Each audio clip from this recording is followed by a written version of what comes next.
Welcome to Because the Beatles, the podcast about the Beatles, everything about the Beatles, 24/8. I'm Allison. And I'm Erica. And before we start, be sure to subscribe on iTunes or wherever you get your podcast, or stream us on Spotify. And if you're enjoying BC the Beatles, feel free to leave us a preferably 5-star review so other Beatlemaniacs can find us. Also, don't forget to follow us on Facebook, Instagram, and Twitter. We'll be posting videos, photos, and more from this episode and beyond. And please don't forget, you can always email us at bcthebeatles@gmail.com. We always love to hear from you, and we love to read your emails and comments and questions on the air. And we got a lot of time in our hands right now because we're just a little quarantined. We do. I mean, we can't not talk about this. At the top of the show, we're all feeling it. We're all kind of in this together. You and I have been talking about our feelings about all this, and it's pretty terrifying out there. Yeah, and we both live in parts of the world that are really affected by it. I'm in Brooklyn, New York, and you're in LA. And, right now those are pretty big hotspots for coronavirus. So it's pretty scary. Everybody's wearing masks. Neither of us are leaving the house. The death tolls are terrifying. So there's a lot. So wherever you are and whatever's going on, we're right there with you. And we feel this craziness. Yeah, definitely. We hope you're safe and staying inside. It's crazy. And, we didn't even know if it would be appropriate, to record a podcast. But I know I've been listening to a lot of podcasts lately just to tune out, especially when I'm cleaning or doing the things that we do to occupy our minds. You and I are lucky because we have our jobs that we're doing from home. But the rest of the time, it's a lot of cleaning, a lot of podcast listening, a lot of bubble baths. I was more resistant than you about doing the podcast. I was worried that it was tone deaf, but I totally agree now. I mean, the podcasts that I listen to are the ones that have nothing to do with politics or coronavirus. The ones that I want to listen to are the ones that have to do with the things that I love to think about outside of this crazy. Yeah, definitely. I know I've been listening to a lot of shout out to, I'm sure a lot of my fellow Office fans are loving Office Ladies with Jenna Fisher and Angela Kinsey. God, love it. I love Office Ladies so much. Oh my gosh, I love them. I want to be their best friends. I know they live somewhere around me in the valley, and I'm just I just want to happen upon them in a Target, and then we become best friends, and it's great. Okay, thank God for social distancing, because otherwise Jenna Fisher and Angela Kinsey are going to get a stalker. Yeah, that's true. No, I'm kidding. I just love them, and I thank God for The Office too. I've been watching a lot of The Office, those comfort shows. I restarted Mad Men last week. Did you? I have a couple of people I've heard of that have restarted Mad Men, and how is it watching again? Oh my God, it is so good. I'm still in season 1, and even though I think that was 2007 or something, it was a while ago now. Yeah, it was a while. The cinematography is so great, and watching it a second time and not being so engrossed in the story, it's even more fascinating to look at the details of the costumes and the sets and the hairstyles and everything that they did to create this world. And it's flawless. It's fucking flawless. Oh, I love that. Oh, that's so good. That's such a great show to to do during this. I've been watching The Wire for the first time. Have you watched The Wire? I haven't seen it. Is it good? Yeah, I've only heard that it's the most amazing show ever. It's better than The Sopranos or Breaking Bad or Mad Men or any of that. So I'm on season 2. It's really, really good. So that's been one of my binges. Have you seen Tiger King? Yes. Watch the whole damn thing, of course. I'm sure. Have you? No, I'm sure you have. This is going to be a Tiger King podcast now. Yes, this is a Tiger King podcast. It's just about Joe Exotic from now on. Oh my God. About how Carol Baskin killed her husband. She totally fed her husband to the lions. I don't give a fuck what she says. They ate him. 100%. 100%. It's so funny. Well, it's not funny. It's just interesting to me, how she was wholly unprepared for this whole newfound fame of her, in this whole conspiracy of people watching it being she totally fed her husband with the tigers. It's either conspiracy or it's the truth. Seems like it's the truth. I don't know. Yeah. They showed those videos of those tigers just ripping a side of a cow to bits. Yeah. They could do it and leave no evidence behind. And it was years ago. Nobody's ever going to find out. She made sure of it. Oh my God, totally. And it's he didn't just up and leave in the middle of the night. That's It's so crazy. Like, I don't know. I watch enough true crime not to brag that I know that's utter bullshit. So, Right. I mean, I know the evidence is circumstantial, but if he's leaving messages for people saying, I think she's going to do something, I'm worried yeah. for my life. And then she's like, oh, yeah, he just had dementia, but there's nobody who's going to be able to corroborate that had dementia. Yeah. I mean, that's crazy. I know. And in fact, everybody's being like, no, he didn't have dementia. Like, she definitely killed him. Yeah, and when they were trying to ask her what she thought, like she was like, I know she was uncomfortable, but she was kind of almost laughing. It Yeah. was so fucked Yeah. up. She's crazy. Like she's very interesting to watch. Like I'm excited if this actually because I heard it's getting reopened. Like they're taking another look at her case, like of her missing husband. So it's gonna be it's gonna be amazing to watch. And I also heard that Joe Exotic is gonna ask Trump for a pardon. I heard that. He's probably like loving all this. That whole series. I think there's one more episode coming. That's what I heard Oh, no today. shit, really? Yeah, dude. That's so exciting. I know it's something to look forward to in this bleak time. It's more Tiger King. Oh, fuck yeah. It's so funny. In all of my work calls, everything, we've all just been talking about Tiger King. Like, it's so funny. I need that new episode, like, now. For real. It's the little things at this time, you know? Yeah. God. Yes, this is a Tiger King. This is a Joe Exotic tribute podcast now. I'm so good for that. Exactly. And yeah. So this is us and right now, and we hope you're kind of making it through, watching Tiger King, whatever. But everything's kind of at a standstill right now. Otherwise, you'll notice that we didn't include our Abbey Road on the River spot at the top like we've been doing because Abbey Road on the River has been postponed till October, which still can't wait. It's just more anticipation building up. Yeah, it's the right choice. People wouldn't come if it was earlier, and it's going to be a nice, great time. And it'll be over John's birthday, which is really exciting. I know, isn't that fantastic? Oh my gosh, yes, I'm so excited. And I think, don't quote me on this, I'll have to confirm with our friends over at Abbey Road on the River, but I think there's a concert also taking place that weekend featuring Tim Piper, who is this fantastic John Lennon tribute act who I've known he's since so I was like, good. Oh my God. Dude, I've known Tim since I was like, oh, Jesus, like 15, 16, like when Abbey Road on the River first started in Cleveland. Oh shit, how cool. Yeah, so he's great. He lives around LA too, so I get to see him sometimes, but that'll be amazing. Nice. So it's something to look forward to for sure. We're celebrating John's 80th birthday weekend. Yeah, that's right. It's a big one. Where else would you want to be than at a festival for Beatles music celebrating John's 80th? I didn't, you know what? It didn't even click in my head. I don't even know why I didn't put it together, but now I'm even more excited because yes, it's going to be a big one. Mm-hmm. That's so exciting. Oh, man. Another thing we're really excited about is that we are super excited to announce our new Beatles book club pick. Which is... I'm doing a drum roll, but it's real shit. There we go.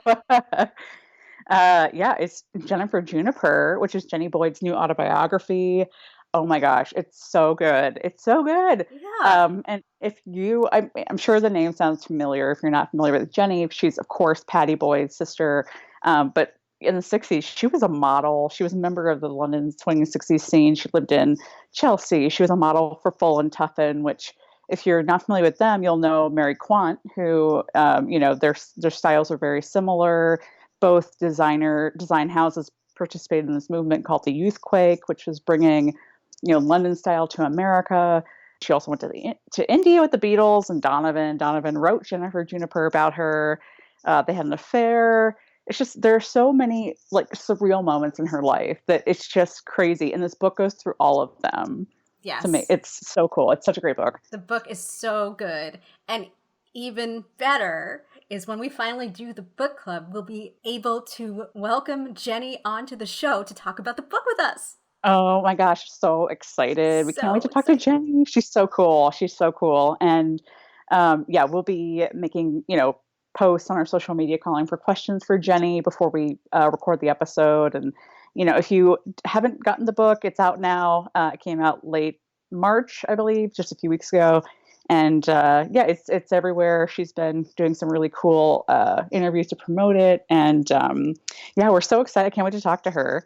Yeah, me too. So once we have a date, we'll start putting out a request for questions. So if you have anything you want to know and you want Jenny to answer, let us know. Yeah, that'll be fantastic. I can't wait.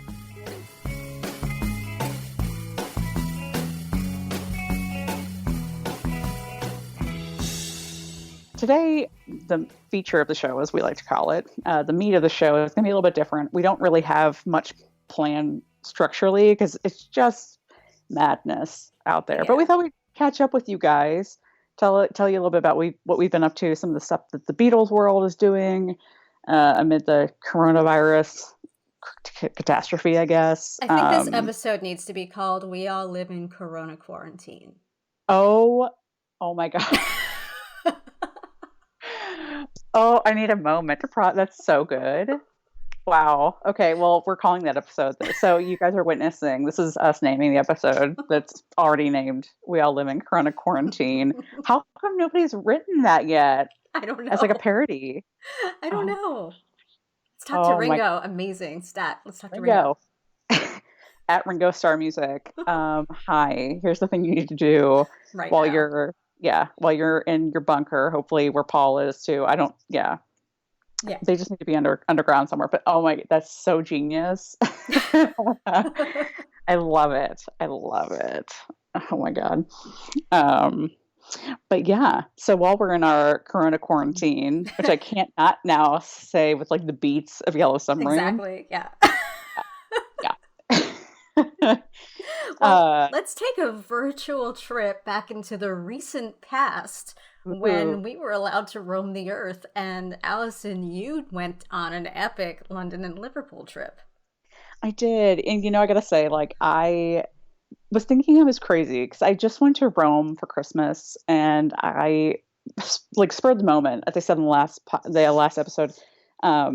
I randomly just booked a trip to London because I found it cheap there, and I was just like, man, I'm crazy. This is insane. Like, why am I doing this? But now it makes sense. Now it was just sort of like I felt the need to go, and I did, and I'm so happy.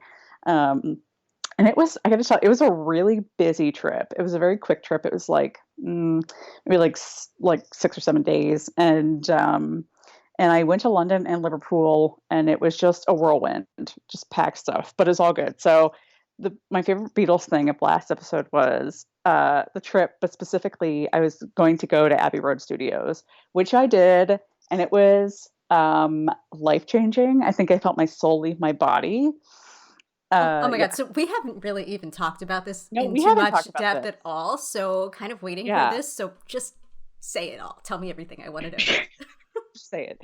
Okay. Well, here I won't go crazy. I'm trying to reel myself back in because I could go ape shit about this. But so I was very lucky. I'm so grateful that I had this opportunity. So I got a tour of the studios, but specifically, of course, I wanted to go into Studio 2, which is where the Beatles recorded primarily. They were recorded in all three studios there. Studio 1 is a big sort of orchestral room. It was booked that day, so I didn't get to go in there, but I went into 2 and 3. And 2 was totally empty. There was some equipment set up. There were going to be people coming in there later, but I got there very early in the morning. So it was just me and the lovely woman who was showing me around.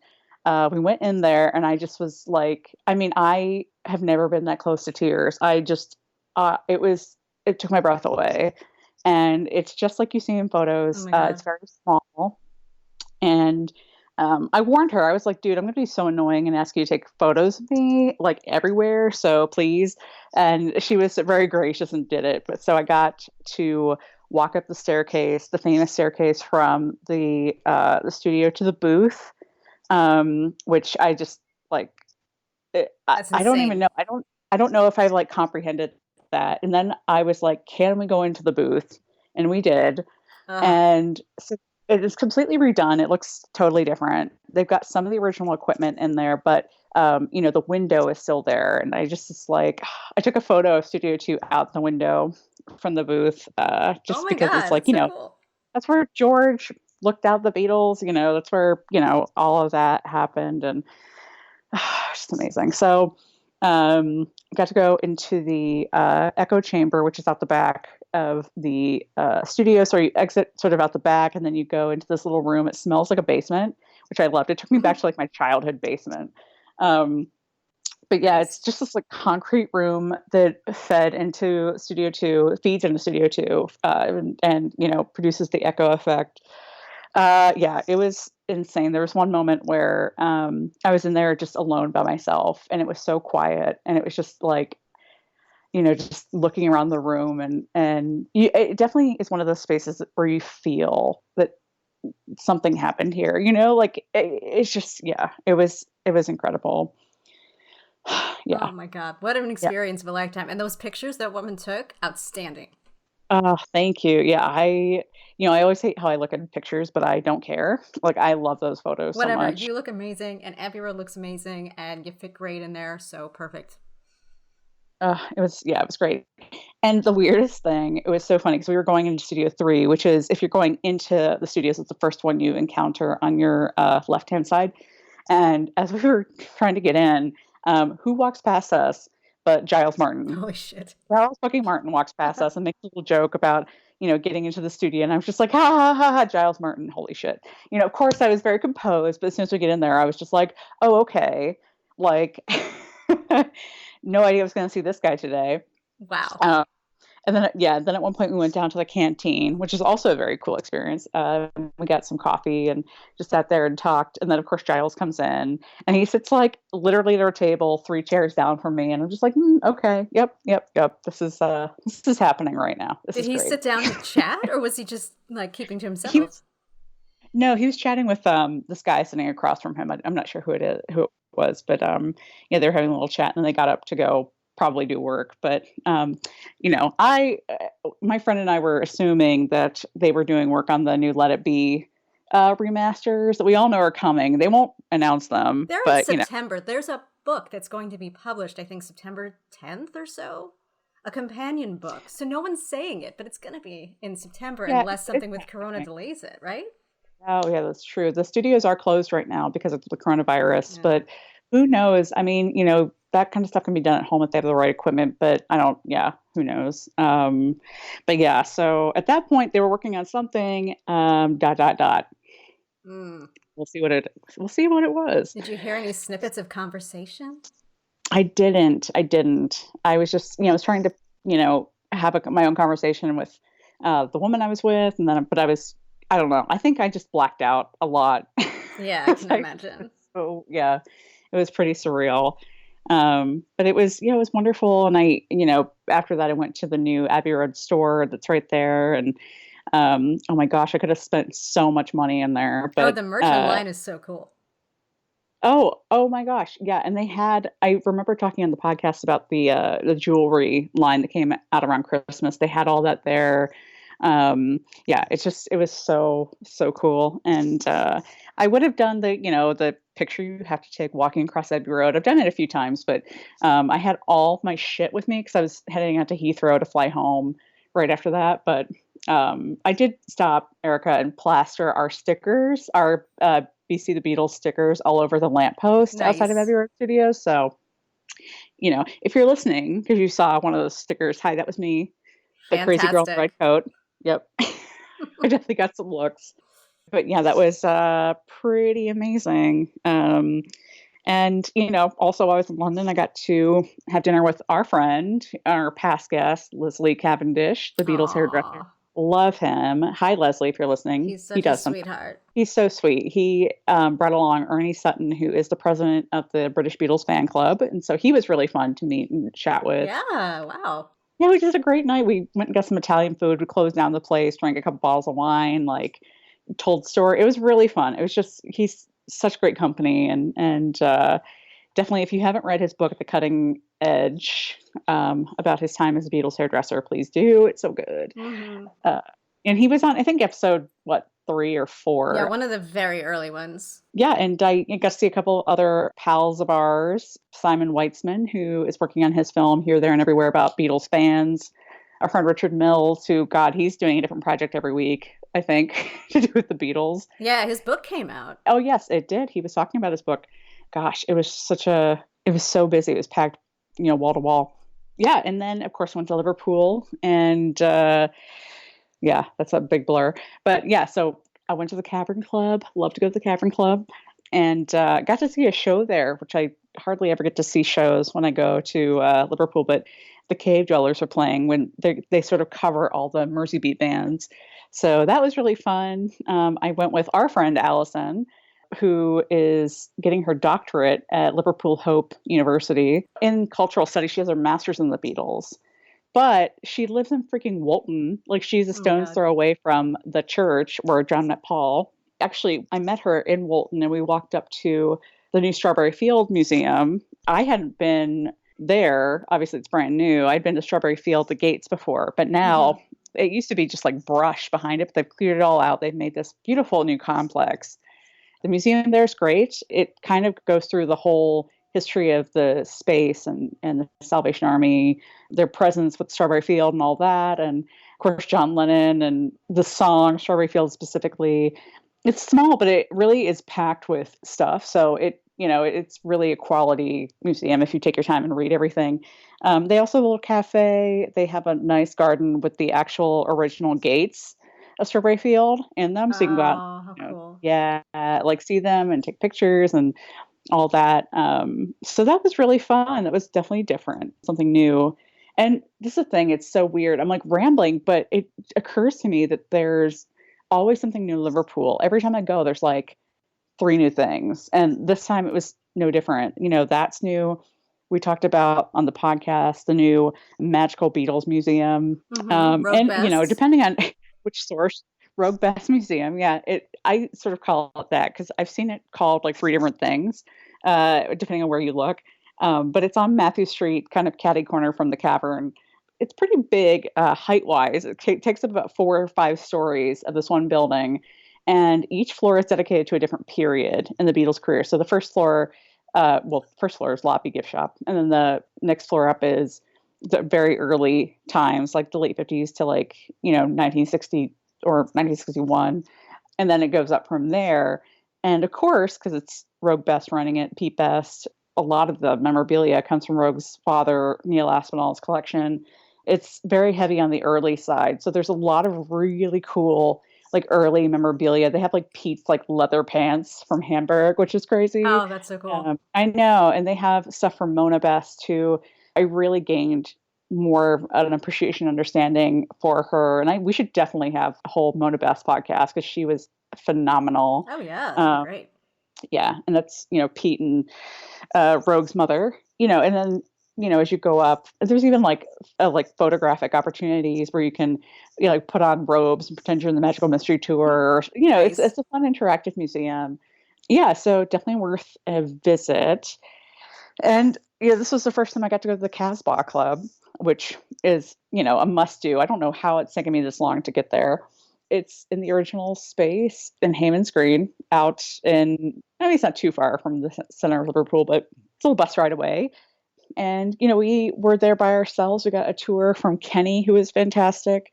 Took us through, they have the original ceilings that the Beatles painted, and they have the original space where they played. They have a great little bar where we got beer afterwards and sat there and chatted. It's amazing. And then there's a dragon painting that I believe Mona painted where you're supposed to rub the dragon for good luck. Not sure if my good luck came true. I think Allison, my friend that I was with, she had some good luck happen to her after that, but I'm still waiting for mine. We'll see. Was this before or after the Abbey Road tour? This is all before. That was some good luck right there. That's true. Okay, yeah. Giles Martin 2 times. That's true. Okay, all right, all right. So that counts. That counts. Other than that, I went to see Brian's grave. I usually try to do that when I'm there. Just sit and chat with Brian for a minute, give him updates, and we like to, I like to play his artistes for him while I'm sitting there. Aw. Yeah, we just, have a little moment. It was very busy. I was only there for like not even 2 days. In That's fact, insane. maybe 2 days.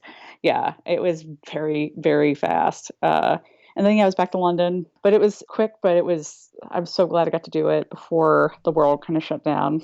Weren't you telling me too that one of the things you did was the Cavern Club tour? Oh, yes, of course. Thank you for reminding me because this is amazing. So, the Cavern Club tour is sort of new, another new thing, but it's this free 45-minute tour in the morning. So, I think every day except maybe Wednesday, they have it when the cavern's open. It's not open right now, of course. But yeah, you meet in front of the stage in the cavern, and then the tour guide, who it's mine was Dale. I think it's always Dale, who's great, takes you up on the street, takes you into the original entrance of the cavern. You go down that way. He takes you around the space. And it really tells you a lot about the original cavern and today's cavern. And what was interesting for me is I learned so much. I thought I knew, everything about the cavern. You can't tell me anything. I learned so much shit on this tour, Erica. Like so many myths that people have about the cavern were dispelled. We're going to have Dale or somebody from the cavern on to talk about this because it's so fascinating. There are so many accepted truths that we have as Beatles fans about the cavern that aren't true. They're just not true. And it blew my mind, I got to tell you. I'm so excited about this. Yeah, it was crazy. But I 100% recommend the Cavern Club tour. It's so worth it. Even if you're like me and you're sort of like, oh, I think I know everything. No, you don't. You don't, because I learned stuff that I would never have read anywhere or anywhere that, you couldn't find out these things anywhere except for the Cavern Club. So yeah, it was phenomenal. I loved it. Wow. I cannot wait to do that episode. Oh, And hell yeah. also thank you for the virtual tour. Yeah, that's my job here at this point. This is all we can do right now is a virtual tour of me rambling through all these things. But so excited to go back. No matter how long you spend in Liverpool or in London, it's never long enough. So I hope the world gets back to normal soon. Yes, don't we all? Yeah. But yeah, that was that. And then I just wanted to shout out something really amazing that happened when I got back right before the world shut down. Again, I'm so fucking grateful. I can't even tell you how grateful I am that this happened. But here in LA every year, there's a group of people called the Wild Honey Orchestra, and it's just a big conglomerate of the city's best musicians that play with people like Brian Wilson and the Monkees and all these different artists. And then some big names come out too for it. But they do a benefit for the Autism Think Tank every year, and they tribute a specific band. Last year it was the Kinks. This year was the Lovin' Spoonful, which, I mean, I don't know if you guys listening know, but that's probably my favorite band tied with Beatles is the Lovin' Spoonful. Like John Sebastian is my guy. I love him. So I was so excited, especially since they decided to quote unquote reunite. It's not really a reunion because Zolyanovsky, the guitarist, is dead, but the three surviving members, John, Steve Boone, the bassist, and Joe Butler, the drummer, were there. They reunited. They played together for the first time since 2000 when they were inducted in the Rock and Roll Hall of Fame. And it was just phenomenal. Oh, it was cool. Amazing. It was like one of those life-changing moments. Like I'll never forget that show. And I was lucky enough to go to some of the rehearsals earlier that week. And it was just, it was amazing. Those were the grand old before times, Erica. You know what? If you had to have something be like the last big thing you did before hunkering down at home, that's a pretty good one. That's true. Yeah. Now we're here and Now just we're watching here. Cat sleep. Yeah, this is where we are now. So anyway, what's up with you, brah? Oh, just home.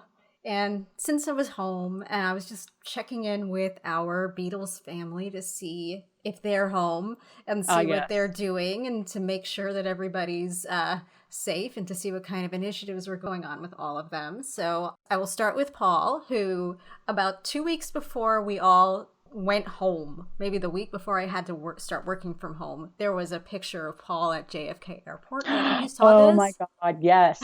I freaked the fuck out. I wanted to scream. Yes. Apparently he was here to start working on his the musical version of It's a Wonderful Life. Yes, the musical version of It's a Wonderful Life. And from the sources that I think are pretty reputable, he's in the Hamptons hunkering down. He is safe. He is with his family. So he's fine. He's not going to the airport anymore. No, I can't even get started. I was so pissed when I saw that. He was cutting it pretty close. Ugh. Yes, very much so. But this month on paulmccartney.com, his You Gave Me the Answer kind of talks about a lot of kind of coronavirus related things, or at least quarantine related things, and what he does at home. And he also did a new Sticking Out of My Back Pocket playlist, which the theme this month is basically staying at home.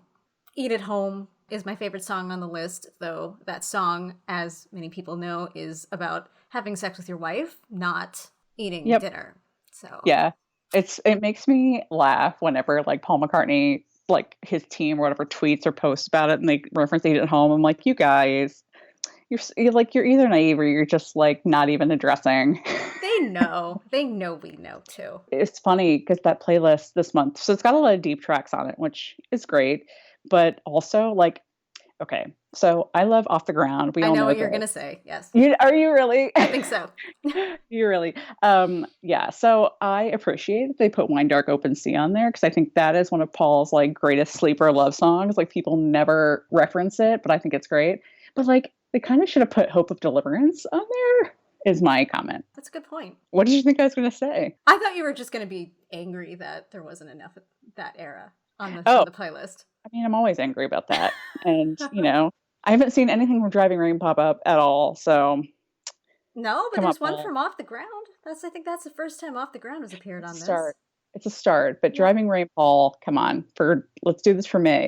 Let's do some Driving Rain. I do feel like there's something coming. There has to be. Yeah. Anyway, sorry, I'm hijacking this. No, that's fine. If I bring up Sticking Out of My Back Pocket, I know that's going to come. I know. I've always got something to say. It's okay, Paul. We appreciate it. Thank you. And in other news, Danny Harrison, George's son, has donated $500,000 to Music Care's Coronavirus Relief Fund, Save the Children, and Doctors Without Borders charities to help the effort in providing care in the coronavirus crisis. And to raise additional funds, they've launched the Inner Light Challenge. So the challenge is basically you post a video of yourself singing part of the song The Inner Light. They will donate $1 up to $100,000 more to help people affected by the virus. So there's a great video of Danny Harrison himself doing it. If you search the hashtag InnerLight2020, you can find lots of interesting renditions of the song, which is very cool. Yeah, that's a great song. Yeah. Ringo is also out there telling everybody to stay safe. He's himself is safe, and his Instagram is always a thing of hilarity and wonder. My favorite one that he posted is a picture of the iconic Beatles statue in Liverpool, and Ringo is wearing a mask. Oh, yeah. I think I saw that. Oh, my gosh. It's very cute. Do you think that was a real mask, or do you think somebody photoshopped that on? It looks pretty real, but it's not a huge picture. Hmm. But the statue is real enough that they could have put the mask around the earlobes. I think so. It looks very real. I'm going to say it's probably real. I'll go with that. I think it's amazing that Ringo was so delighted. I think he was excited it was on his statue. Yes, he was. It's the little things for Ringo. It is. Well, he appreciates the simple things in life. So a lesson to be taken from that when we're all really pared down to the simplest of things. Yes, true. Yeah, the basics, trying to find toilet paper, the thing we all take for granted. Yeah, I got 2 toilet papers instead of my paper towels last time, so I felt lucky. But, that's also still really scarce. Anyway. Send toilet paper. No, I'm kidding. No, we're good. Don't send toilet paper. We're all good. Send paper towels, actually. Oh, yeah, paper towels are good. Anyway. And finally, not to be left out, John Lennon has posted his own public service announcement from John and Yoko on the official John Lennon YouTube page, which is so funny. Have you seen this? I saw a snippet of it on Instagram. It's just a shortcut from the Bedding for Peace where he's saying, "Stay in bed, grow your hair. Thank you." It's hilarious. Hashtag accurate. Yes. So John Lennon was 50 years too soon for the coronavirus, but he has the right message. Stay in bed, grow your hair. Yeah. I mean, that's always relevant. I mean, I always advocate staying in bed because hashtag lazy, but now more than ever. Yeah. Yeah. And of course, grow your hair because the option is to cut it yourself. And believe me, don't do it. Oh, Lord. Yeah, I know. Don't even get me started. About the state of my hair, I'm sure every girl, guy, anybody can relate. I mean, where's Leslie Cavendish when you need him? Yeah. Leslie. I wouldn't be doing a Zoom with him right now. I wouldn't want him to see my hair. Agreed. Agreed. Yes. 100%. So we wish Paul and Ringo and all the Beatles family and friends health and safety. And we also want to send our best wishes to Marianne Faithfull, who was recently admitted to the hospital for coronavirus related issues. So get well soon. Yes, God bless Marianne. And really quick, I just wanted to shout out a member of our sort of LA, sort of New York, definitely part of our Rhino family who passed away last week. Adam Schlesinger from Oh Fountains my of Wayne. God. So Yeah. upsetting. Yeah, absolutely devastating. He produced the Monkees' last studio album, Good Times, and also the Christmas album that came out last December on vinyl, the previous December on CD. But so sad. He was such a prolific guy. I met him a couple times.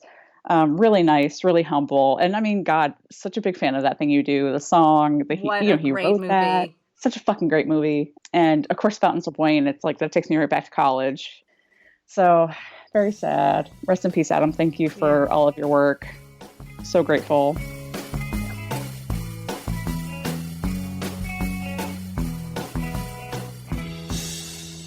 Usually, we do our latest Beatles obsession, and this time we'll do that and whatever is fucking keeping us alive at this point. Erica, what's up with you? What's your favorite thing right now?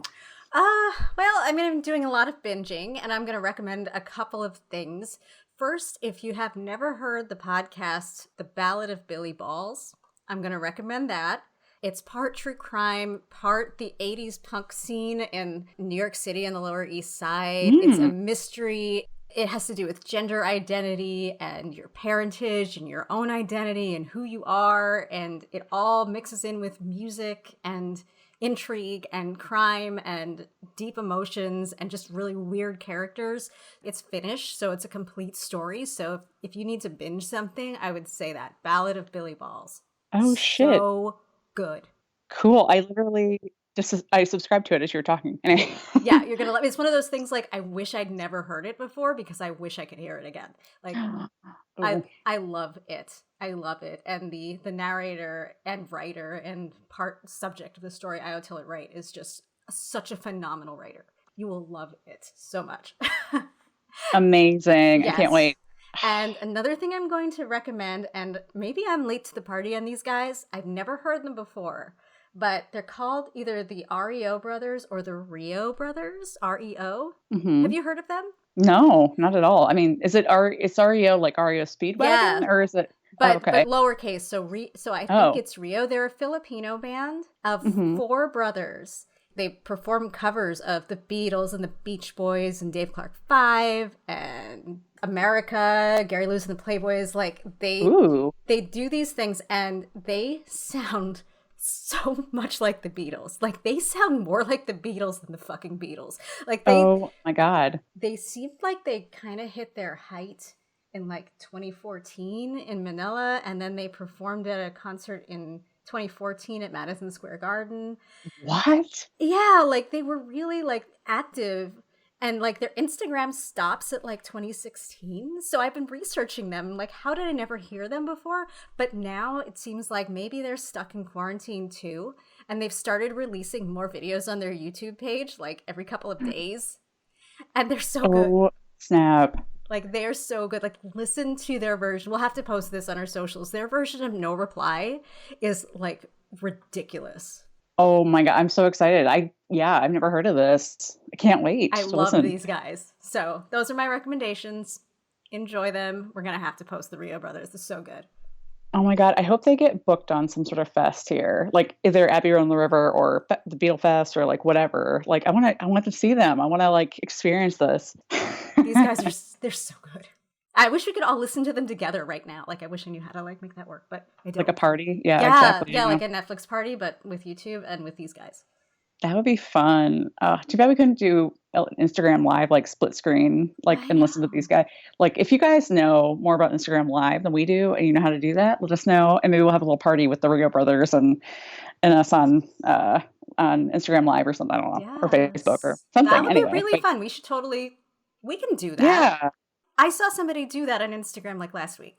Oh shit. Okay. Well, we could totally do that. Let's investigate this. Okay. We will. All right. That'll be our next thing. Anyway. Amazing. Yeah. So what are you obsessed with?